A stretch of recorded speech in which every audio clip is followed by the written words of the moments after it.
Good afternoon students. আচ্ছা, আমি মানস বর্মন। তো তোমরা তো ক্লাস 6।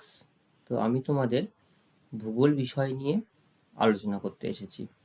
ঠিক আছে? তোমরা সবাই ভালো আছো? আচ্ছা, তোমাদের সাথে আজকে আমার প্রথম ক্লাস, তাই তো?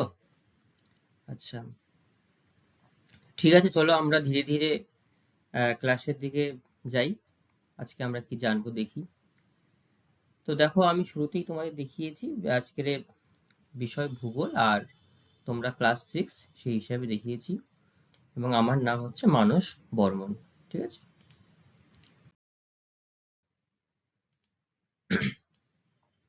আচ্ছা, এই যে ছবিগুলো তোমরা দেখতে পাচ্ছ এখানটাতে, ঠিক আছে, এগুলো কিসের ছবি তোমাদের দেখে মনে হচ্ছে? আমাকে একটু বলো তো, এগুলো কিসের কিসের ছবি আছে? এগুলো বুঝতে পারছো কিসের ছবি আছে? দেখো, প্রথম যে ছবিটা আছে, এটা কোনো একটা আহ জায়গার, সেখানে দেখো সারিবদ্ধভাবে পরপর কয়েকটা ইট ভাটা রয়েছে। এই জায়গাগুলোতে কি হয় বলো তো? হ্যাঁ, মাটির যে ইটগুলো সেগুলো এবার পোড়ানো হয়। পোড়ানোর ফলে আমরা এবার লাল রঙের ইটটা পাই। তো দেখো, এই যে এগুলোকে ইট ভাটা বলা হয়। ইট ভাটা কেউ দেখেছো তোমরা? দেখেছো, অনেকেই দেখেছো, তাই তো? আচ্ছা, এই ইট ভাটাতে যদি কখনো গিয়ে থাকবে তো দেখবে প্রথমেই একটা ছাঁচে ফেলে, মাটিটাকে ছাঁচে ফেলে একটা মাটির একটা ছাঁচ তৈরি করা হয়, সেখানে ছাঁচে ফেলে ইটের একটা আকার দেওয়া হয়। তারপরে এগুলোকে আহ, এই যে এটা এটা তো চুল্লি, এখানটায় কিন্তু ইট পড়ে না ভেতরে। এর ভেতরে একটা বড় জায়গা আছে, সেইখানে সারিবদ্ধভাবে ইটগুলোকে সাজিয়ে দেওয়া হয়, দিয়ে সেখানে ইট পোড়ানো হয়। উপর দিয়ে কি হচ্ছে, এই আহ, কয়লা দিয়ে দেওয়া হয়, পুড়ছে, পোড়ার ফলে এই ধোঁয়াটা নির্গত হচ্ছে। যে ধোঁয়াটা যে নির্গত হচ্ছে, এত কিছু বললাম, ধোঁয়াটা যে নির্গত হচ্ছে, এটা কোথায় গিয়ে মিশছে তোমাদের কি মনে হয়? কোথায় যাচ্ছে ধোঁয়াগুলো? ধোঁয়াগুলো ধীরে ধীরে আমাদের এই পরিবেশ এবং আমাদের এই যে বাতাস, এই বাতাসের সাথে মিশে যাচ্ছে। আচ্ছা বলো তো, এই যে ধোঁয়াগুলো যে নির্গত হচ্ছে, এগুলো কি দূষিত ধোঁয়া না বিশুদ্ধ ধোঁয়া? দূষিত ধোঁয়া, কারণ পুড়ছে। দূষিত ধোঁয়া, এগুলো গিয়ে কোথায় মিশছে? পরিবেশের সাথে গিয়ে মিশে যাচ্ছে, তাই না? পরের ছবিটা দেখো, একটা কলকারখানার চিমনি থেকে প্রচুর পরিমাণে ধোঁয়া নির্গত হচ্ছে, অনেক ধোঁয়া নির্গত হচ্ছে। তো এই যে ব্যাপক পরিমাণ ধোঁয়া নির্গত হচ্ছে, এর জন্য এটাও গিয়ে কিন্তু একই রকম ভাবে আমাদের এই বাতাস এবং সর্বোপরি পরিবেশে গিয়ে মিশছে। মিশে পরিবেশকে কি করছে বলতো? দূষিত করে তুলছে, তাই তো? 3 নম্বর ছবিটা দেখো, এই ছবিটাতেও প্রচুর গাড়ি সারিবদ্ধভাবে লাইন দিয়ে দাঁড়িয়ে আছে, হয়তো কোনো ট্রাফিক জ্যামে দাঁড়িয়ে আছে।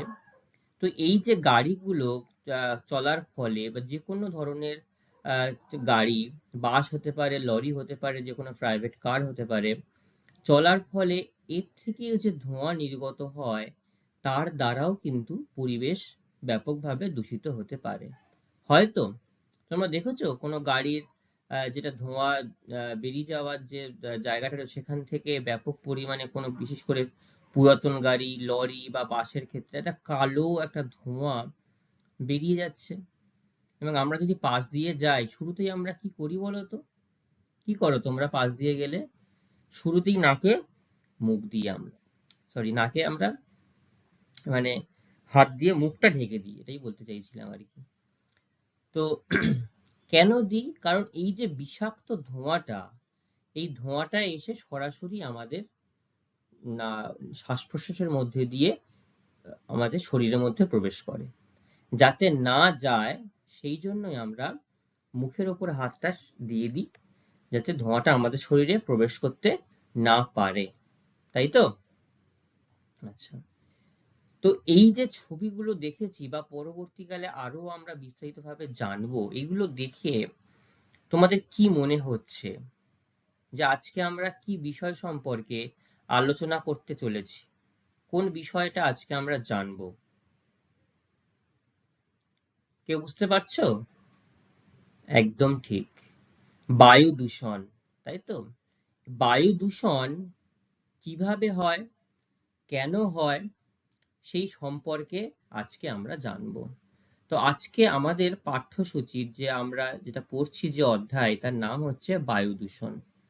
বায়ু দূষণ কিভাবে হচ্ছে এবং মানে কি কি কারণে হচ্ছে, বায়ু দূষণের ফলে আমাদের পরিবেশে কিভাবে ক্ষতিগ্রস্ত হচ্ছে, এবং এটা যদি একটা প্রধান সমস্যা হিসেবে দেখা দেয়, তাহলে আগামী দিনে আমাদের পৃথিবী কিন্তু একটা বড় অসুবিধা এবং বড় সমস্যার সম্মুখীন হতে পারে। সেটা থেকে কি করে আমরা বাঁচতে পারি, তার প্রতিরোধের উপায় কি কি আছে, সেগুলো সবই আমরা জানবো। ঠিক আছে? তো দেখো, এই যে বায়ু দূষণ যে কথাটা আমি বলেছি, এই প্রথমে তোমরা বায়ু দূষণ প্রায় প্রত্যেকেই দেখেছো, তাই না? বায়ু প্রায় প্রত্যেকেই বায়ু দেখেছো বললে বলাটা ভুল, কারণ বায়ু দূষণ দেখেছো বললে তাও খানিকটা ইয়ে হবে, কিন্তু বায়ুকে কি আমরা চোখে দেখতে পাই? চোখে আমরা দেখতে পাই না বায়ুকে, তাই তো? তাহলে এটাকে আমরা অনুভব করতে পারি। যখন বাতাস বয়ে যায় বা কোনো একটা গ্যাস ধরো বয়ে যাচ্ছে, সেটাকে আমরা অনুভব করতে পারি, এটাকে আমরা চোখে দেখতে পারি না। এবং এই যে বায়ুমণ্ডলের মধ্যে যখন আহ দূষিত গ্যাস, দূষিত ধোঁয়া, বাষ্প এবং যেগুলো বা পরিবেশের জন্য ক্ষতিকর, সেগুলো যখন মিশে যায়, মিশে গিয়ে সমগ্র মানুষ, জীবজন্তু এবং উদ্ভিদের ক্ষতি সাধন করে বা উদ্ভিদের ক্ষতি হয়, তখন সেই বায়ুকে আমরা, তখন তাকে আমরা বায়ু দূষণ বলবো। বোঝা গেল? তো এই যে বায়ু দূষণ, কিভাবে বায়ু দূষিত হচ্ছে, দেখো আমি এই ছবিটার মধ্যে দিয়ে একটুখানি দেখিয়েছি বায়ু দূষণ কোন কোন মাধ্যম দিয়ে হচ্ছে। যেটা শুরুতে আমি তোমাদের বললাম, গাড়ির ধোঁয়ার মাধ্যমে হচ্ছে, তারপরে এই যে কলকারখানার মধ্যে দিয়ে হচ্ছে, এছাড়াও প্রাকৃতিকভাবে সেখান থেকেও কিন্তু অনেক সময় গ্যাস নির্গত হয়, যেটা অগ্নুৎপাতের মাধ্যমে হতে পারে। এসব বিভিন্ন কারণে কিন্তু এই বায়ু দূষিত হতে পারে।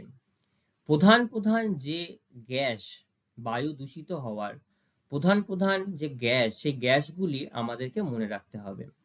একটা হচ্ছে কার্বন মনোক্সাইড, যার সংকেত হচ্ছে CO, carbon die oxide CO2, ঠিক আছে? তারপরে সালফার ডাই অক্সাইড, আর হচ্ছে আর তোমার থাকলো নাইট্রোজেন অক্সাইড। তাহলে এই যে বিভিন্ন প্রকার বিষাক্ত গ্যাস, আরেকবার নামগুলো বলছি, আরেকবার ভালো করে শুনে নাও একটু। Carbon die oxide, carbon monoxide, nitrogen oxide, sulphur die oxide, এবং এছাড়াও CFC, যার পুরো কথা হচ্ছে ক্লোরোফ্লুরোকার্বন। ঠিক আছে? এবং এই যানবাহনের ধোঁয়া, ধূলিকণা, জৈব পদার্থ, এগুলো বাতাসে যখন মিশে যাচ্ছে, তখন বাতাস ব্যাপকভাবে দূষিত হয়ে যাচ্ছে। ঠিক আছে? তো বাতাস দূষিত হচ্ছে, এটা আমরা কি করে জানছি? তো বাতাস যখন আমাদের শ্বাস প্রশ্বাসের জন্য বা নির্দিষ্ট যে বাতাসের যতটা একটা নর্মাল বাতাস বা বায়ুর একটা যে মেজারমেন্ট রয়েছে, তার থেকে যখন অতিক্রম করে যায়, তখন সেই বায়ুকে আমরা বায়ু দূষিত হয়েছে বলে আমরা মনে করতে পারি। ঠিক আছে? তো এরপরে বায়ু দূষণের কি কি কারণ আছে,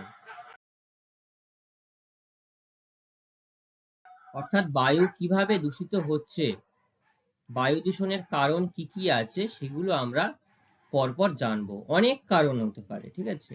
বায়ু দূষণের জন্য যেমন প্রাকৃতিক ভাবেও কিছু কিছু কারণ আমাদের সামনে আসতে পারে, মানবিক কিছু কারণ আসতে পারে, তবে আমরা প্রাকৃতিক কারণের থেকে মানবিক কারণগুলোই তার জন্য বায়ু বেশি পরিমাণে দূষিত হয়, সেটা আমরা ধীরে ধীরে জানবো।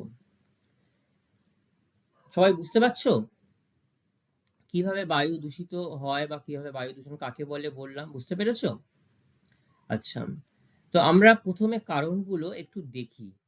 দেখো, আমরা হচ্ছে এই পৃথিবীর সর্বশ্রেষ্ঠ একটা জীব, মানুষ। মানুষ যত যত বিজ্ঞানের উন্নতি হয়েছে, যত কিছু হয়েছে, মানুষ কিন্তু সবই এই মানুষের দ্বারাই ঘটেছে। আবার কোনো জায়গায় যদি বা কোনো ভাবে যদি পরিবেশের অবনমন ঘটে বা পরিবেশের ক্ষতি সাধন হয়, সেটারও কিন্তু মানুষের দ্বারাই ঘটেছে। ঠিক আছে? তো দেখো আমি যে যে কারণগুলো বলবো তোমরা একটু খেয়াল করবে, দেখবে বেশিরভাগ কারণের জন্যই কিন্তু আমরা এই মানুষ কিন্তু অনেকাংশে দায়ী। ঠিক আছে? আচ্ছা, প্রথম যে কারণটা, তোমরা সবাই একটু পরপর কারণগুলো একটু নোট ডাউন করে নেবে। আমি যেগুলো বলছি সেগুলো একটু নোট ডাউন করে নেবে, এবং যদি কারোর যদি কোথাও অসুবিধা হয় আমাকে জিজ্ঞাসা করতে কিন্তু সংকোচ বোধ করবে না। ঠিক আছে? যে কোনো সময় আমাকে জিজ্ঞাসা করতে পারো। আচ্ছা, প্রথম যে কারণ সেটা হচ্ছে জনসংখ্যা বৃদ্ধি। আমরা একটু হলেও জানি, তোমরা একটু বয়সে ছোট বা সবে স্কুলে আসছো, বড় স্কুলে আসছো, তো টুকিটাকি যদি একটু খবর রাখো, দেখবে এই যে ব্যাপক পরিমাণে জনসংখ্যা বৃদ্ধি হচ্ছে। আমাদের ভারতবর্ষ এখন 140 কোটি জনসংখ্যার দেশ। কিছুদিন আগেই আমরা শুনতাম 120 কোটি, 25 কোটি, 35 কোটি থেকে আজকে জনসংখ্যা দাঁড়িয়েছে 140 কোটিতে। তো দেখো, যত বেশি পরিমাণে জনসংখ্যা বৃদ্ধি ঘটছে, তাদের থাকার জন্য যেমন বাসস্থান দরকার, তাদের খাওয়ার জন্য যেমন খাদ্যের সংস্থান করা দরকার, তখন কি হচ্ছে, তখন প্রকৃতিতে যে পরিমাণ বনভূমি আছে, যে পরিমাণ হয়তো গাছপালা বা অরণ্য আছে, সেগুলোকে মানুষ হয়তো ইচ্ছা না থাকলেও সেগুলোকে মানুষই সেগুলোকে নষ্ট করে দিচ্ছে, নষ্ট করছে। তার ফলে পরিবেশের ক্ষতি হচ্ছে।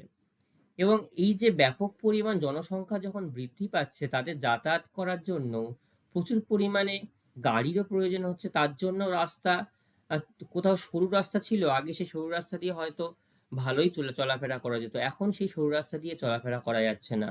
রাস্তাকে আগে 2 লেন থেকে 4 লেন থেকে 6 লেন পর্যন্ত করতে হচ্ছে, এবং রাস্তার দুধারে দেখবে অসংখ্য গাছ লাগানো থাকে, সেই গাছগুলোকেও কেটে ফেলতে বাধ্য হচ্ছে। তো জনসংখ্যা বৃদ্ধি দেখবে প্রত্যেকটা ব্যাপকভাবে একটা দায়ী এই জনসংখ্যা বৃদ্ধি। সেজন্য কি বলা হচ্ছে, পৃথিবীতে মানুষের সংখ্যা যত বাড়ছে, চাষবাস করতে হচ্ছে, ঘরবাড়ি তৈরি করতে হচ্ছে, তার জন্য গাছপালা এবং বন জঙ্গল কেটে ফেলা হচ্ছে। তার জন্য কিসের পরিমাণ বৃদ্ধি পাচ্ছে? কার্বন ডাই অক্সাইডের পরিমাণ কিন্তু বৃদ্ধি পাচ্ছে, তাই না? কারণ এই কার্বন ডাই অক্সাইড, আছে বলো তো, কার্বন ডাই অক্সাইড কারা সব থেকে বেশি গ্রহণ করে নেয়? আমরা যেমন অক্সিজেন গ্রহণ করি, তাই তো, আমরা অক্সিজেন গ্রহণ করি তো। আচ্ছা, কার্বন ডাই অক্সাইড কারা শোষণ করে, গ্রহণ করে নেয়? উদ্ভিদ, গাছপালা, তাই তো। কারণ আমরা জানি কার্বন ডাই অক্সাইড উদ্ভিদ শোষণ করে নেয়, এবং তার জন্য কি ত্যাগ করে? অক্সিজেন ত্যাগ করে। সেই অক্সিজেনটা কারা গ্রহণ করি? আমরা, মানুষেরা, তাই তো। তো যদি গাছপালার সংখ্যা যদি ধীরে ধীরে কমতে থাকে, তাহলে কি হবে? কার্বন ডাই অক্সাইডের পরিমাণ ধীরে ধীরে কি হবে? বৃদ্ধি হবে। তার জন্য বায়ু দূষণের পরিমাণ ব্যাপক হারে বেড়ে যাবে। ঠিক আছে? তো দেখো, এই যে ছবিটা আমি দিয়েছি, আমরা সাধারণ মানুষ, দেখবে আমাদের নিত্য প্রয়োজনীয় জিনিসগুলোকে আমরা যে কোনো জায়গায় গিয়ে এটা গার্বেজ করে দিচ্ছি, নোংরা ফেলছি। ঠিক আছে? তো জনসংখ্যা বৃদ্ধির ফলে এভাবেও কিন্তু আবর্জনা ফেলে ব্যাপকভাবে পরিবেশ দূষিত হয়। এবং তার পাশেই দেখো একটা শিল্পের ছবি দিয়েছি, যে শিল্প কলকারখানা, এই কারখানা থেকে দেখো, যে কোনো ধরনের কারখানা হতে পারে। ঠিক আছে? বিশেষ করে লৌহ ইস্পাত কারখানা থেকে, বা পাওয়ার হাউস যেগুলো হয়, যেটা হচ্ছে তোমার কারেন্ট উৎপাদনের যে এগুলো বলা হয় পাওয়ার প্লান্ট, সেখান থেকেও ব্যাপক পরিমাণে এই ধোঁয়া নির্গত হয়, এবং এগুলো সব গিয়ে মিশছে হচ্ছে আমাদের এই পরিবেশে। তো দেখো, 2 নম্বর যে পয়েন্টটা, শিল্পায়ন, যেটা নিয়ে আমি বলছিলাম, সারা পৃথিবী জুড়ে কলকারখানা, শিল্প কেন্দ্র এবং তাপবিদ্যুৎ কেন্দ্র থেকে প্রচুর পরিমাণে কার্বনের গুঁড়ো, ধোঁয়া ও ধূলিকণা, এছাড়াও carbon monoxide, sulphur die oxide, nitrogen অক্সাইডের মতো কিছু ক্ষতিকারক গ্যাস, যেগুলো কোথায় গিয়ে মিশছে? বাতাসে গিয়ে মিশছে। বাতাসে গিয়ে মেশার ফলে বাতাসকে ব্যাপক পরিমাণে দূষিত করে তুলছে। ঠিক আছে? এই গেল শিল্পায়ন। 3 নম্বর পয়েন্ট কি আছে? রাসায়নিক সার এবং কীটনাশক। তো আমাদের মনে হতেই পারে, আমরা যে রাসায়নিক সার প্রয়োগ করি, এগুলো কিসের জন্য করা হয় বলো তো? রাসায়নিক সার প্রয়োগ, কোনো জমিতে যদি আমরা রাসায়নিক সার প্রয়োগ করি, সেটা কিসের জন্য করা হয় বলতো? উদ্ভিদের ফলন বৃদ্ধির জন্য, তাই তো? কীটনাশক কেন ব্যবহার করি? কীটনাশক, কীট মানে হচ্ছে পোকা, নাশক মানে তাকে নষ্ট করা, বিনাশ করা, তাই তো? তো এগুলো যখন আমরা, এগুলো তো আমাদের ভালোর জন্যই করছি। আমাদের ভালোর জন্য মানে আমরা যে উদ্ভিদগুলোকে তৈরি করছি বা পরিচর্যা করে বড় করছি, যা আগামী দিনে আমাদের খাদ্যের সংস্থান দেবে, সেগুলোকে করতে গেলেও কিন্তু পরিবেশ একটা দূষিত হচ্ছে। কিভাবে হচ্ছে? দেখো, এই যখন চাষের জমিতে আমরা এই যে দেখো স্প্রেটা করা হচ্ছে, যে ছবিটা আমি তোমাদের দেখিয়েছি, যখন এই স্প্রেটা করা হচ্ছে, দেখো স্প্রেটা সবটুকু কিন্তু এই যে এখানে যে ধান চাষ করা হচ্ছে এর মধ্যে কিন্তু যাচ্ছে না, এবং এক তো হালকা পরিমাণ সূক্ষ্ম সূক্ষ্ম জলকণা, জলবিন্দুগুলো কিন্তু বাতাসের সঙ্গে উড়ে গিয়ে, বাতাসের সঙ্গে মিশে গিয়ে সেই বিশুদ্ধ বাতাসকে দূষিত করে তুলছে। ঠিক আছে? এবং আমরা এগুলোতে কীটনাশক দেওয়া হচ্ছে এবং এগুলো ক্ষতিকারক। এগুলো যখন দেখো, এগুলো হাত দিয়ে দিতে পারছে না, কারণ এগুলো একটা বিক্রিয়া আছে। তো যার জন্য এখান থেকেও কিন্তু পরিবেশ দূষিত হতে পারে। ঠিক আছে? এছাড়াও কি করা হয় অনেক সময়, ধরো এই যে গাছ তোমার যখন সব কেটে নেওয়া হয়, ধান হোক গম হোক কেটে নেওয়া হয়, তো অবশিষ্ট যে অংশগুলো জমিতে ফেলে রাখা হয়, সেগুলো বছরের নির্দিষ্ট সময়কে পুড়িয়ে দেওয়া হয়। পোড়ানোর ফলে কি হয়, সেখান থেকেও ব্যাপক পরিমাণে কিন্তু বাতাসে গিয়ে আমাদের বাতাসকে দূষিত করে তোলে। ঠিক আছে? বোঝা গেল? কটা পয়েন্ট বললাম আমি তাহলে? 3টে। কি কি বললাম একটু বলো? জনসংখ্যা বৃদ্ধি, জনসংখ্যা বৃদ্ধি বুঝতে পারছো? জনসংখ্যা বৃদ্ধি কিভাবে আমাদের পরিবেশকে দূষিত করে তুলেছে। এবং আমরা এটা শুধু বায়ু দূষণ করছি বলে নয়, জনসংখ্যা বৃদ্ধি, বায়ু দূষণ, শব্দ দূষণ, মৃত্তিকা দূষণ, জল দূষণ, প্রত্যেকটা ক্ষেত্রেই কিন্তু এই আমাদের এই জনসংখ্যা বৃদ্ধি ব্যাপকভাবে দায়ী। 2 নম্বর হচ্ছে শিল্পায়ন। 3 নম্বর কি বললাম? রাসায়নিক সার ও কীটনাশক। ঠিক আছে? আচ্ছা, পরের কি কি পয়েন্ট আছে দেখি। পরে হচ্ছে যানবাহনের ধোঁয়া। যানবাহনের ধোঁয়ার কথা আমি তোমাদের একটু আগেই বলছিলাম। যানবাহনের ধোঁয়া, দেখো এই যে গাড়ির সংখ্যা দিনের পর দিন যেভাবে বেড়ে চলেছে, বিশেষ করে প্রাইভেট গাড়ির সংখ্যা, এছাড়াও গণপরিবহনেরও কিছু গাড়ির সংখ্যা, যেহেতু মানুষ বাড়ছে, তো তাদেরকে যাতায়াতের নির্দিষ্ট স্থানে নিয়ে যেতে গেলে গাড়ির সংখ্যা অবশ্যই বৃদ্ধি করতে হবে। তো যত গাড়ির সংখ্যা বাড়ছে তত বেশি পরিমাণে কিন্তু বায়ু দূষিত হচ্ছে। কারণ এই যে প্রত্যেকটা গাড়ির জন্য পেট্রোল, ডিজেল এবং সব থেকে আমাদের খরচ সাপেক্ষ যে যানবাহন, এরোপ্লেন যেটা আমরা বলি, হাওয়াই জাহাজ বলি, এই হাওয়াই জাহাজ চলে গ্যাসোলিনের সাহায্যে। হাওয়াই জাহাজ কিসের সাহায্যে চলে? গ্যাসোলিনের সাহায্যে। তো এর দ্বারাও কিন্তু ব্যাপক পরিমাণে জ্বালানি পুড়ছে মানেই পরিবেশে কিন্তু এর দূষিত পদার্থগুলো মিশে যাচ্ছে। ঠিক আছে? তাহলে যানবাহনের ধোঁয়া কত নম্বর পয়েন্ট বললাম? 4 নম্বর পয়েন্ট বললাম, যানবাহনের ধোঁয়া। এরপরে আসছে 5 নম্বর যে পয়েন্টটা আমরা বলবো, সেটা হচ্ছে বৃক্ষছেদন। দেখো এই যে আমি পাশে একটা ছবি দেখিয়েছি, আমি তোমাদের একটু আগেই বলছিলাম যে রাস্তা বাড়ানোর জন্য বা যে কোনো প্রয়োজনে, মানুষের নিজের ব্যবহারের জন্য হতে পারে, দেখো গাছপালাকে কেটে নিচ্ছে, তাই না? মানুষ নিজের প্রয়োজনে অত্যাধিক পরিমাণে গাছ কাটার ফলে পরিবেশের কার্বন ডাই অক্সাইডের পরিমাণ ব্যাপক হারে বৃদ্ধি পাচ্ছে। কিছু কিছু জায়গায় আমরা দেখেছি, মানে উপর থেকে ছবি নিয়ে, যে অরণ্যগুলো আছে, অরণ্য সম্পদ যেগুলো রয়েছে, এমন ভাবে গাছ কাটা হয়েছে, সেই গাছ একদম সেই অরণ্যগুলোকে যেন ন্যাড়া করে দেওয়া হয়েছে। ঠিক আছে? একদম পুরো সবুজ ছিল, সেটাকে কেটে একদম পুরো পরিষ্কার করে দেওয়া হয়েছে। মানে মাথার চুল যেমন তুলে নিলে কেমন হয়, ন্যাড়া হয়ে যায়, সেখানটাতে যেন ভূমিকে যেন পুরো ন্যাড়ার মতো লাগছে। এর ফলেও ব্যাপক পরিমাণে কার্বন ডাই অক্সাইড বাতাসে বৃদ্ধি পাচ্ছে। আচ্ছা, বায়ু দূষণের অন্যতম একটা কারণ আরো একটা, যেটা সেটা হচ্ছে নগরায়ন। কি বললাম? নগরায়ন।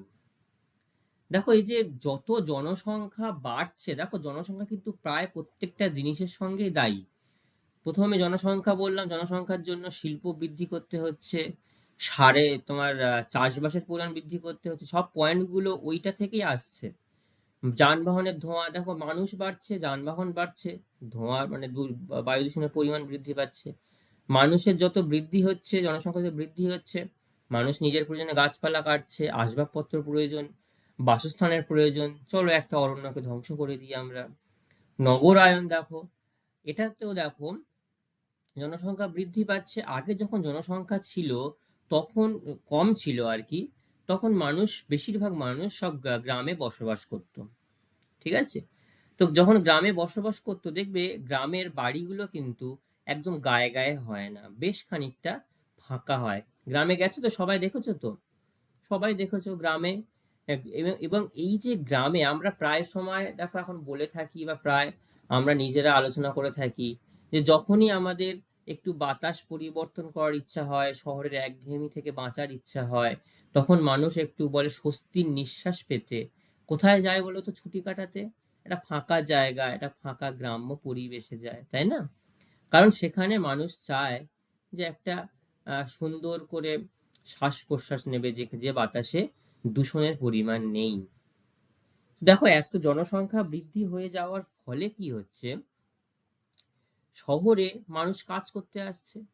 তো মানুষ যখন কাজ করতে আসছে তাকে তো নির্দিষ্ট জায়গায় থাকতে হবে। দেখো বড় বড় অট্টালিকা তৈরি হয়ে গেছে, বিশাল বড় বড়। এবং একটা অট্টালিকার মধ্যে আগে যেখানটায় একটা ঘর থাকতো, একটা ঘরে মনে করো 5 জন 6 জন 8 জন 10 জন বসবাস করতো। এবং সেখান থেকে প্রত্যেক দিনের নিত্য প্রয়োজনীয় আবর্জনা, দৈনন্দিন কার্যাবলী থেকে যেগুলো বেরোতো বা রান্না করতে ক্ষেত্রে যেগুলো বেরোতো, বা ধরো একটা গাড়ি ছিল, এখন দেখো সেই একই জায়গাতে একটা বড় বিল্ডিং হাঁকিয়ে সেখানে 5-6 জন মানুষের বসবাস। তাহলে সেখানে কতটা আবর্জনা। এবং সেখানে প্রত্যেকের প্রায় যদি প্রাইভেট কার থাকে, বা যদি আহ তার 50% মানুষের যদি প্রাইভেট কার থাকে, তাহলে সেখান থেকেও ব্যাপকভাবে পরিবেশ দূষিত হচ্ছে। এবং এই যে অট্টালিকাগুলো, বিশেষ করে আমাদের মতো দেশ বা অর্থাৎ উন্নয়নশীল দেশগুলো, এগুলো শহরগুলো এমন ভাবে দ্রুত বৃদ্ধি পাচ্ছে যেটা কোনো পরিকল্পনা ছাড়াই, এবং এর কোনো বিধি নিষেধ নেই।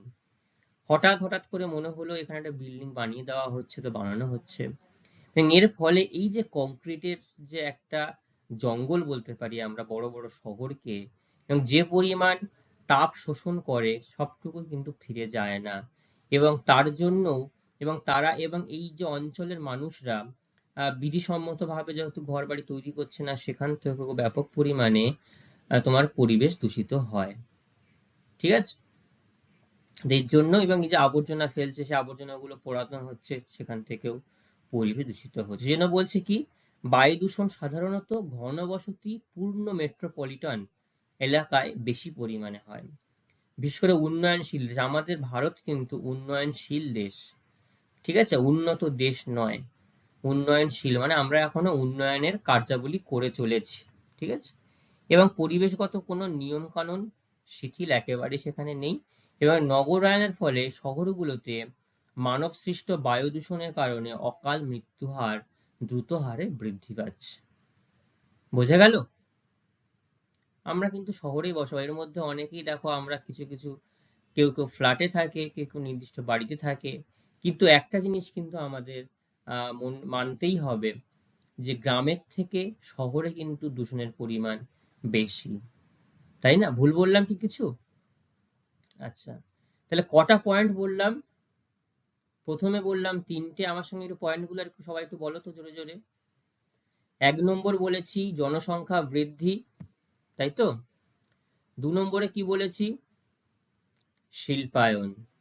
আর একজন আমাকে বলো 3 নম্বরে কি বলেছি? বলো। রাসায়নিক সার ও কীটনাশক, তাই তো? 4 নম্বরে কি বললাম? যানবাহনের ধোঁয়া। 5 নম্বরে বৃক্ষছেদন। 6 নম্বরে নগরায়ন। আচ্ছা, এগুলো হচ্ছে প্রধান প্রধান কারণ, ঠিক আছে? এই 6টি পয়েন্ট বা 6টি কারণ তোমাদেরকে কিন্তু খুব ভালো করে মনে রাখতে হবে। এছাড়াও কিছু কারণ আমি তোমাদের সামনে বলেছি, সেগুলো হচ্ছে গৃহস্থ জ্বালানি, গৃহস্থ জ্বালানি কিভাবে হচ্ছে?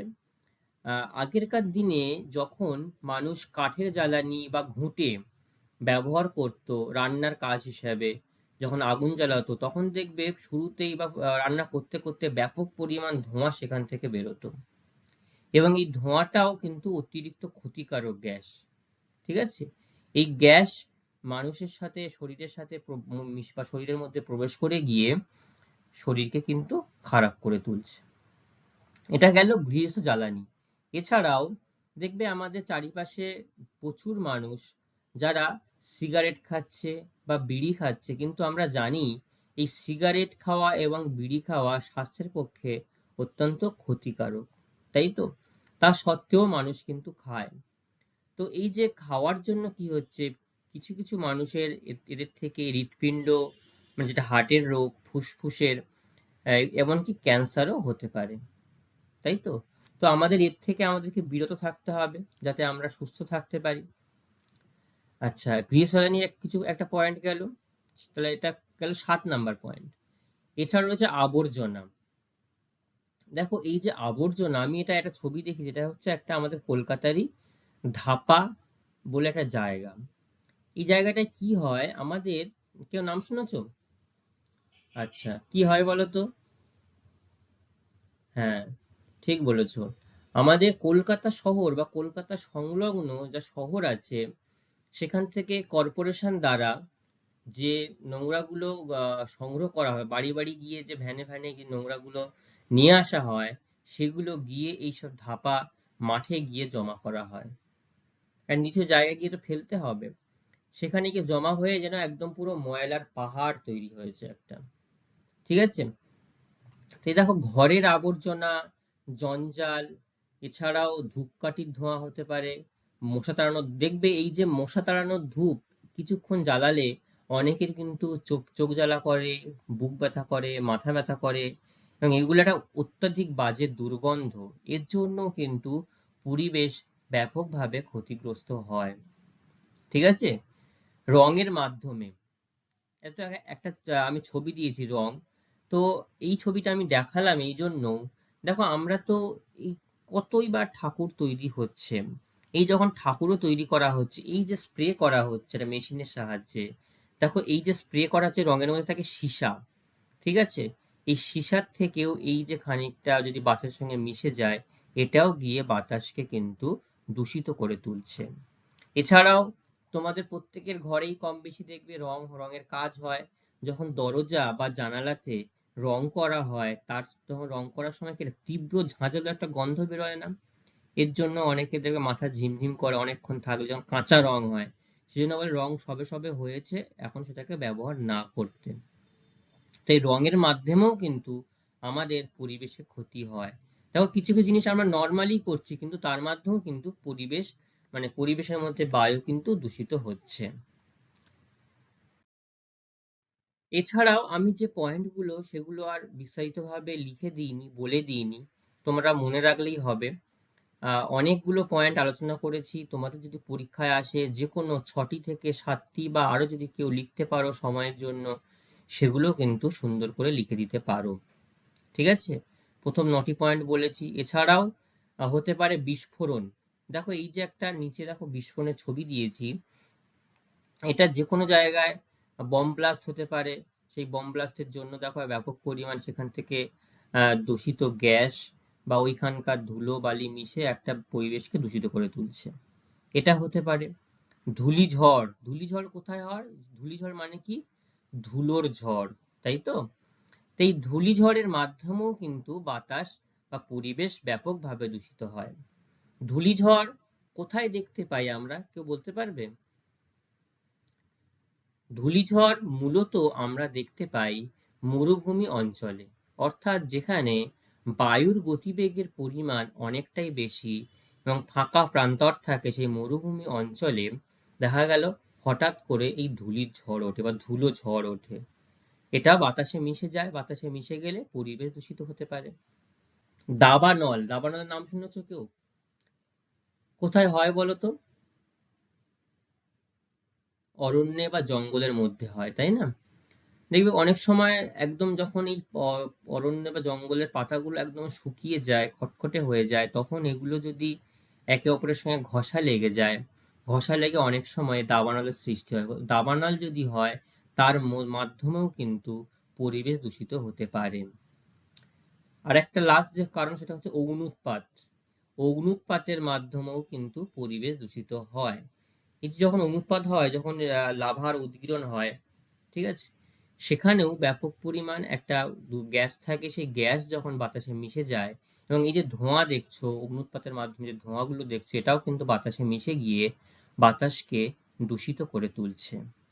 ঠিক আছে, তাহলে এতক্ষণ আমরা যা যা বললাম, সবগুলোই কিন্তু পরিবেশকে ব্যাপকভাবে দূষিত করে তুলছে।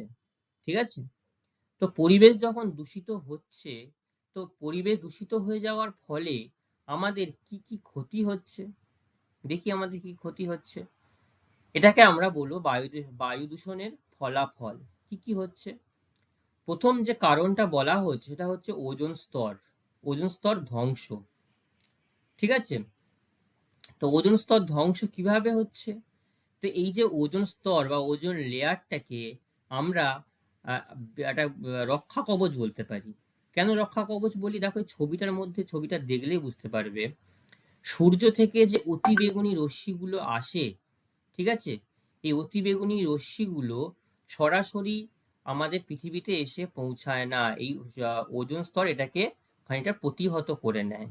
কারণ অতিবেগুনি রশ্মি যদি সরাসরি আমাদের পৃথিবীতে আসে, তার জন্য কিন্তু আমাদের ত্বকে যেমন ক্যান্সার হতে পারে, এবং এছাড়াও পরিবেশেরও বিভিন্নভাবে ক্ষতি হতে পারে। তো প্রথমে বললাম ওজোন স্তরটা, দেখো ওজোন স্তরটা, এটা হচ্ছে ওজোন লেয়ার বাইরেটা, তারপর হচ্ছে বায়ুর স্তর, তারপর হচ্ছে আমাদের পৃথিবীর স্তর। তো যদি ওজোন স্তরটা যদি নষ্ট হয়ে যায়, কেন নষ্ট হচ্ছে সেটা আমি একটু বলছি।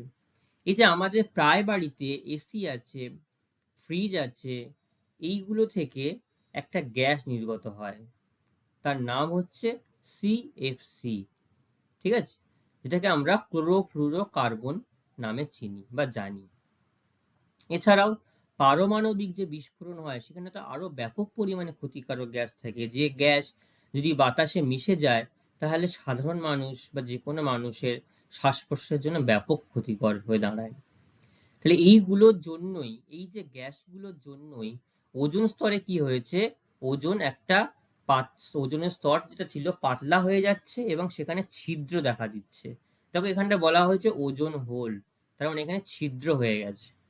তাহলে যে জায়গাটায় ছিদ্র হয়ে যাচ্ছে এই যে গ্যাসগুলোর জন্য, সেই প্রান্ত থেকে সূর্যের অতিবেগুনি রশ্মি প্রবেশ করছে, আমাদের পৃথিবীতে এসে পৌঁছাচ্ছে, এবং বহু উদ্ভিদ এবং মানুষকে ব্যাপকভাবে ক্ষতিগ্রস্ত হচ্ছে। মানুষের ক্যান্সার হচ্ছে, ত্বকের ক্যান্সার এর জন্য। তাহলে প্রথম যে কারণ গেল বায়ু দূষণের ফলাফল হিসাবে, সেটা গেল ওজোন স্তর ধ্বংস। বোঝা গেল? ওজোন স্তর ধ্বংসটা কিন্তু খুব ইম্পর্টেন্ট পয়েন্ট, ভালোভাবে মনে রাখতে হবে তোমাদের। আচ্ছা, সিএফসি কথাটার পুরো কথা কি বললাম? Chloro fluoro carbon. Very good. এটা কোন যন্ত্র থেকে নির্গত হয় বেশি? এসি আর ফ্রিজ থেকে। ঠিক আছে, আচ্ছা, এরপরে হচ্ছে অ্যাসিড বৃষ্টি। বলে আমরা তো নাম শুনেছি শুধুমাত্র বৃষ্টি হওয়ার, অ্যাসিড বৃষ্টিটা আবার কি, তাই না? কি বলতো অ্যাসিড বৃষ্টি? তো দেখি কি অ্যাসিড বৃষ্টিটা কি। এই যে যানবাহন, ব্যাপক পরিমাণে যানবাহন, কলকারখানার ধোঁয়ায়, এদের মধ্যে কি থাকে? Sulphur die oxide. দেখো এই যে আমি ছবিটা দেখিয়েছি, যেটা তীর চিহ্ন উপরের দিকে দেওয়া, এগুলো আমাদের পরিবেশ থেকেই যাচ্ছে।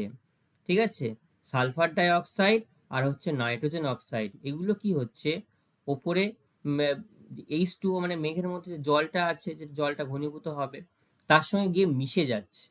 ঠিক আছে, মিশে গিয়ে কি হচ্ছে, H2SO4, অর্থাৎ যার নাম হচ্ছে সালফিউরিক অ্যাসিড। ঠিক আছে, আর কি হচ্ছে, আর তোমার হচ্ছে নাইট্রিক অ্যাসিড।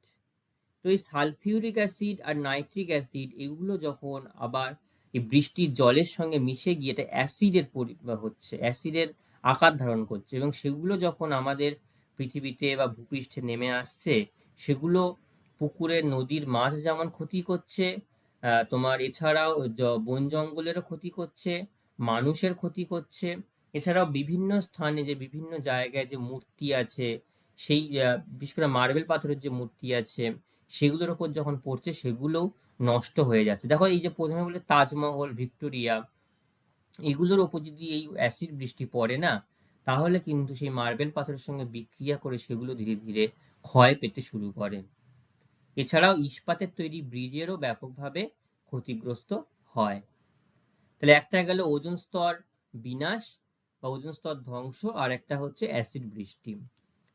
এরপরে যেটা আছে সেটা হচ্ছে বায়ুমণ্ডলের উষ্ণতা বৃদ্ধি। দেখো এই যে সর্বোপরি যে আমরা কারণ এতক্ষণে জানছি, দেখছি, এবং এই দিনের বেলা সূর্য থেকে পৃথিবীতে যে তাপ আসছে সেই তাপ আবার মহাশূন্যে ফিরে যাচ্ছে, ঠিক আছে? কিন্তু ফিরে যাওয়ার সময় জলীয় বাষ্প, কার্বন ডাই অক্সাইড, মিথেন, বিভিন্ন যে গ্যাসগুলো আছে এই গ্যাসগুলো কিন্তু কিছু পরিমাণ তাপ শোষণ করে নেয়, ঠিক আছে? শোষণ করে নেওয়ার ফলে কি হয়, সব তাপ ফিরে যেতে পারছে না, সেগুলো পরিবেশে ধীরে ধীরে জমতে থাকছে। এর ফলে কিন্তু একটা পরিবেশের মানে বায়ুমণ্ডলের উষ্ণতা ব্যাপক হারে বৃদ্ধি পাচ্ছে। দেখো এই যে পৃথিবী যে ছবি আমি দেখিয়েছি, এই পৃথিবীর ছবিটার মধ্যে বায়ুমণ্ডলের উষ্ণতা বৃদ্ধি পাচ্ছে তার একটা আমি তুলনা এখানে দেখিয়েছি। মানুষের রোগ বৃদ্ধি, মানুষের রোগ ব্যাপক হারে বৃদ্ধি পাচ্ছে বায়ু দূষণের ফলে। দিনের পর দিন মানুষ ক্যান্সার, শ্বাসকষ্ট, দেখবে যদি হসপিটালে যাওয়া যায় এত বেশি পরিমাণে ভিড় হচ্ছে, সেটা বিভিন্ন কারণেই হতে পারে। ফলে বায়ু দূষণের ফলে মানুষের শ্বাস নেওয়ার ক্ষমতাও ক্রমশ হ্রাস পাচ্ছে, ঠিক আছে? ধোঁয়াশা, ধোঁয়াশা বলতে কি? ধোঁয়াশা বলতে আমরা বুঝি, ধোঁয়াশা কেউ দেখেছো কখনো? ধোঁয়াশা হচ্ছে ধোঁয়া আর কুয়াশার একটা সংমিশ্রণ, ঠিক আছে? তো ধোঁয়া আর কুয়াশা যখন একসঙ্গে মিশে যায়, মিশে গিয়ে কি হয়, তখন সেটা আমাদের পরিবেশের জন্য ব্যাপক ক্ষতিকর প্রভাব ডেকে আনে। আমাদের শ্বাস নিতে অসুবিধা হয়, দৃশ্যমানতা কমে যায়, উড়োজাহাজ বা এরোপ্লেন এটা চলতে পারে না, ট্রেনও ঠিকঠাক ভাবে চলতে পারে না। সব থেকে বেশি আমরা আমাদের ভারতবর্ষের মধ্যে দিল্লিতে সবথেকে বেশি পরিমাণে এর ধোঁয়াশা দেখতে পাই। দেখো ছবিটার মধ্যে প্রথমে আমি দিল্লির ছবি দিয়েছি, সব থেকে বেশি। এবং তোমরা খেয়াল করে দেখবে দিওয়ালি বা কালী পুজোর দিন আমরা যে পরিমাণ আতশবাজি পোড়াই, তারপর দেখবে যখন সন্ধ্যাবেলা আতশবাজি পোড়ানো হয়ে যাওয়ার পরে দেখবে একটু যখন রাত বাড়ছে ধীরে ধীরে, তখন দেখবে পরিবেশে একটা ধোঁয়াটে ভাব কিন্তু থাকে, এবং সকালে উঠেও দেখবে চারিদিকে যেন ধোঁয়ায় ভর্তি। তাহলে এই যে ধোঁয়া আর কুয়াশা মিলে একটা অস্থিরতা সৃষ্টি করে, এর জন্য পরিবেশের ক্ষতি হয়। পরিবেশের অবনমন, সর্বোপরি আমরা যা কিছু কারণ দেখলাম সবকিছুর জন্যই কিন্তু পরিবেশ ব্যাপক হারে ক্ষতিগ্রস্ত হচ্ছে, ঠিক আছে? তো পরিবেশ যত ক্ষতিগ্রস্ত হচ্ছে, আমরা কিন্তু ধীরে ধীরে ভবিষ্যৎ প্রজন্মের কাছে একটা উষ্ণময় পৃথিবী, জ্বলন্ত পৃথিবী যেন আমরা উপহার দিতে চলেছি, ঠিক আছে? এই গেল আমাদের বায়ু দূষণের ফলাফল। তো বায়ু দূষণ থেকে বাঁচতে গেলে আমাদের কি কি উপায় অবলম্বন করতে হবে, ঠিক আছে? সব থেকে মানুষের প্রয়োজন, মানুষকে আগে সচেতন হতে হবে। মানুষ যদি সচেতন না হয় তাহলে আমাদের এই পৃথিবীকে বা আমাদের এই পরিবেশকে আমরা কিন্তু বাঁচাতে পারবো না, তাই না? আচ্ছা প্রথমে বলো তো গণপরিবহন কি? যে গাড়ি সবাই মিলে একসাথে ব্যবহার করতে পারে। উদাহরণ কি কি? বাস আছে, ট্রেন আছে, ট্রেন সব থেকে বড় গণমাধ্যম, তাই তো? মেট্রো রেল আছে, ভেসেল আছে বা ভুটভুটি যেগুলো। তাহলে দেখা গেল আমরা যদি 40টা মানুষ যদি রাস্তায় বেরোই, 40টা মানুষের যদি 40টা প্রাইভেট কার থাকে, তো সেটা যদি চলে, সেখানে যে পরিমাণ দূষণ হবে, কিন্তু 40টা মানুষ যদি তার নিজস্ব গাড়ি না নিয়ে যদি পাবলিক ট্রান্সপোর্ট অর্থাৎ বাস বা ট্রেনে ওঠে, তার ফলে যদি চলে, তাহলে একটা গাড়ি থেকেই একবার ধোঁয়া নির্গত হওয়ার ফলে যে বাতাস দূষিত হচ্ছে একটুখানি হচ্ছে, তাই আর বাদ বাকি 39টা গাড়ির ধোঁয়া বাতাসে বেরোচ্ছে না বা নির্গত হচ্ছে না, তাহলে কিন্তু পরিবেশ অনেকটা কম দূষিত হচ্ছে বা হতে পারে, ঠিক আছে? তাহলে এইভাবে আমরা পরিবেশের মানে প্রতিরোধ করতে পারি, বায়ু দূষণের প্রতিরোধ করতে পারি। বৈদ্যুতিক গাড়ি, এই যে পেট্রোল ডিজেল চলার ফলে যে ব্যাপক পরিমাণ ধোঁয়া নির্গত হয় বাতাসে, সেটার পরিবর্তে যদি আমরা বৈদ্যুতিক গাড়ি ব্যবহার করি, দেখবে এখন প্রচুর পরিমাণে বাজারে সবুজ নাম্বার প্লেটওয়ালা গাড়ি আমরা দেখি, এগুলো কিন্তু সব ইলেকট্রিক গাড়ি। এই ইলেকট্রিক যত গাড়ি বেরোবে তার ফলে কিন্তু বাতাসে দূষণের পরিমাণ ধীরে ধীরে কমতে থাকবে। উন্নত প্রযুক্তি, যত পুরাতন গাড়ি আছে সেই গাড়িগুলোকে যদি আমরা বাদ দিয়ে নতুন উন্নত প্রযুক্তির ইঞ্জিন নিয়ে আসি, তার ফলে কিন্তু বায়ু দূষণের পরিমাণ অনেকটাই হ্রাস পাবে। তোমরা হয়তো শুনে থাকবে 15 বছরের বেশি একটা গাড়ি কিন্তু আর চালানো যায় না, ঠিক আছে, এটা হচ্ছে আদালতের একটা অর্ডার আছে। তো সেই জন্য যখন একটা পুরাতন 15 বছরের পুরাতন গাড়ি, তার যে ক্ষমতা বা তার যে ইঞ্জিনের প্রযুক্তি ছিল, সেটা অনেকটাই পুরাতন প্রাচীন পদ্ধতি। নতুন করে আনতে গেলে তাহলে তার জন্য আমাদের নতুন ইঞ্জিন আনতে হবে, তাহলে দূষণের পরিমাণ খানিকটা কমে যাবে। ঠিক আছে, বোঝা যাচ্ছে তো? আচ্ছা, এর পরে যেটা হচ্ছে বায়ু দূষণের প্রতিরোধের উপায়ের মধ্যে ফাঁকা জায়গায় শিল্প স্থাপন, অর্থাৎ যেখানে মানুষ বসবাস করছে সেই জায়গার কাছাকাছি যদি শিল্প স্থাপন না করে একটু দূরবর্তী স্থানে গিয়ে যদি শিল্প স্থাপন করি, তাহলে সরাসরি সেগুলো আমাদের পরিবেশের সাথে মিশবে না, বা আমাদের পরিবেশের সাথে মিশবে কিন্তু সরাসরি আমাদের মানুষের কাছাকাছি না আসলে মানুষের ক্ষতি কম হবে। বৃক্ষরোপণ করতে হবে যত বেশি পারি আমাদেরকে, বিশেষ করে তোমাদের স্কুল স্টুডেন্টসদের বেশি পরিমাণে দায়িত্ব নিয়ে বৃক্ষরোপণ করতে হবে। যত বেশি আমরা বৃক্ষরোপণ করব রাস্তার পাশে, যে কোনো ফাঁকা জায়গায়, যে কোনো স্থানে, তাহলে কিন্তু বায়ু দূষণের পরিমাণ ব্যাপক হারে হ্রাস পাবে। এবং কার্বন ডাই অক্সাইড যদি গাছ শোষণ করে নেয় তাহলে আমাদের পক্ষে সেটা ভালো। চিরাচরিত শক্তির ব্যবহার, চিরাচরিত শক্তি কোনগুলো বলো তো? হ্যাঁ, ঠিক বলেছো, সোলার, তারপরে জোয়ার ভাটার শক্তি, বায়ু শক্তি, এগুলো হচ্ছে আমাদের চিরাচরিত শক্তির শক্তি। তো এগুলো যদি আমরা বেশি পরিমাণে ব্যবহার করি তাহলে আমাদের এই বায়ু দূষণের পরিমাণ অনেকটাই কমবে। যদি আমরা বাড়িতে সোলার লাগাই, তো সেই সোলার থেকে আমরা যে লাইট জ্বালাবো, তাহলে সেখান থেকে কিন্তু বায়ু দূষণের পরিমাণ খানিকটা আমরা কমাতে পারি। এরপর দুটো জিনিস সম্পর্কে আমি একটু তোমাদের বলবো, সেটা হচ্ছে একটা হচ্ছে আর্থ আওয়ার, আর একটা হচ্ছে গ্রিন হাউস। আর্থ আওয়ারটা কি? আর্থ আওয়ারটা হচ্ছে এটা একটা পৃথিবীর কি বলবো বায়ু দূষণ বা দূষণ কমানোর জন্য ওয়ার্ল্ড ওয়াইল্ড লাইফ ফান্ড বলে একটা সংস্থা সিডনি শহরে প্রথম শুরু করেছিল 31 মার্চ 2007। সেই শহর থেকেই এই মানে প্রজেক্টটা শুরু হয়েছিল। কি সেটা? সেটা হচ্ছে যে বছরের একটা নির্দিষ্ট দিন, সেই নির্দিষ্ট দিনে মানুষ প্রায়, তারপর থেকে কি হলো, প্রায় 85টা দেশের 1000টা শহরের মানুষ 1 ঘন্টার জন্য আলো বন্ধ রাখতো, যেগুলো অপ্রয়োজনীয় আলো। সেই অপ্রয়োজনীয় আলো দেখবো অনেক সময় আমরা প্রয়োজন ছাড়াই বিভিন্ন জায়গায় বিভিন্ন ঘরে আলো জ্বালিয়ে রাখি, সেগুলো বন্ধ করে রেখেছিল যাতে বিশ্ব উষ্ণায়ন আমরা কমাতে পারি। ঠিক আছে, পরবর্তী যে আর্থ আওয়ার আছে সেটা হচ্ছে আমাদের 22 মার্চ 2025 8:30 থেকে 9:30 পর্যন্ত। এটা সবাই মনে রাখবে, তোমরা এটা করবে।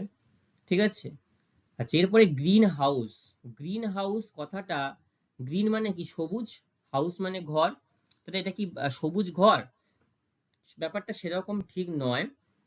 দেখো এখানে যে ছবিটা আমি তোমাদের দেখিয়েছি, এই ছবিটা এটা হচ্ছে গ্রিন হাউস।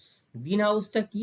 এই যে ঘরটাকে এখানে দেখা গেল কোনো প্লাস্টিক বা কাঁচের একটা আস্তরণ দেওয়া হয়েছে, আস্তরণ দিয়ে সূর্যের যে রশ্মি বা সূর্যের তাপটাকে সেই ঘরটার মধ্যে প্রবেশ করানো হচ্ছে। প্রবেশ করিয়ে সেখানে ফুল, ফল, শাকসবজি ব্যাপকভাবে প্রচুর পরিমাণে চাষ করা হচ্ছে।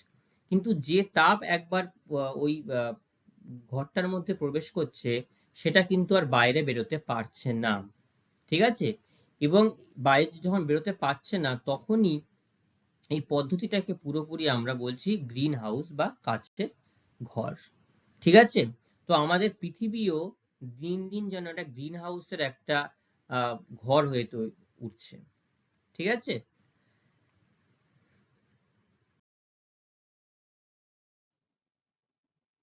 এতক্ষণ আমরা বায়ু দূষণের বিভিন্ন কারণ, ফলাফল এবং প্রতিরোধের যে উপায়গুলো জেনেছি, সেখান থেকে দেখো আমি তোমাদের পড়াতে পড়াতে বলেও দিয়েছিলাম, তার থেকে কিছু গুরুত্বপূর্ণ প্রশ্ন আমি তোমাদের সামনে রেখেছি।